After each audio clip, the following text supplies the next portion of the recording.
وما تبص لهاش خالص، بص تحت. هو ده بالظبط اللي انا بالراحه وبهدوء تدي الكلام حقه. عملت في عيلها دي وانت شايف الناس ولا ايه؟ المخرج أحمد فضل هو مخرج مصري من مواليد محافظة الجيزة، حاصل على بكالوريوس إعلام جامعة القاهرة. بدأت مشواري الفني سنة 2001 في مجال الدراما المصرية.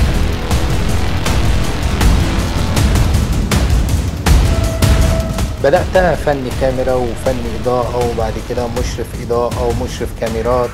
بدأت يعني في الفنات اللي هو زي ما بيقولوا كده جبتها من تحت الصفر.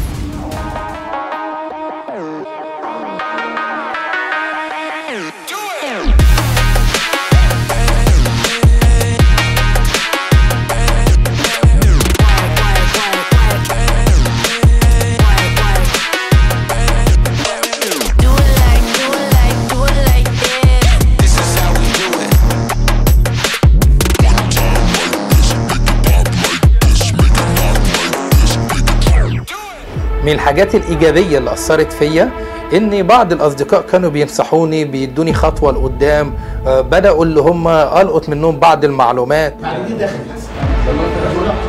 السينما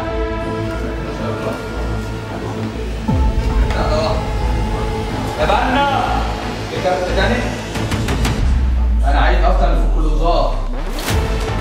طبعا كان ليا محطات اعلاميه كتير اشتغلت فيها وطلبوني بالاسم الحمد لله، زي شبكه ART وزي شبكه روتانا، وقنوات كتيره دوليه وعالميه زي فرانكس 24، الشبكه الاخباريه العربيه ENN بلندن. اشتغلت في وكالات كتيره جدا جدا جدا. وفي عام 2005 عمل أحمد فضل مدير تصوير في قنوات ART واستوديوهاتها، وكان متميزا في عمله.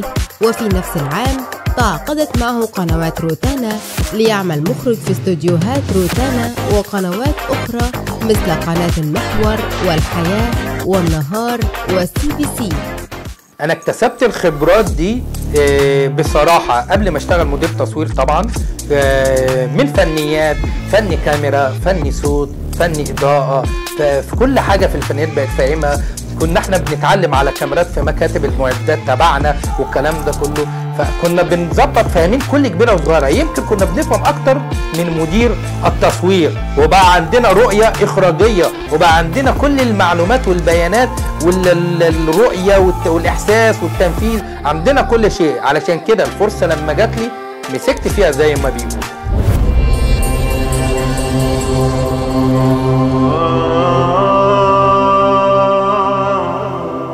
التجربة الأخيرة في آخر عمل ليا اللي هو فيلم وين الشغل في المملكة العربية السعودية، ده كان بروتوكول تعاون ما بيني وما بين شركة سعودية فيها بعض الأصدقاء زي الأستاذ معتز العبد الله أو كده، بعض الإخوة تعاونت معاهم في فيلم وين الشغل، وشارك معانا فنانين من البحرين. بس كانت خطوة جميلة جدا جدا جدا.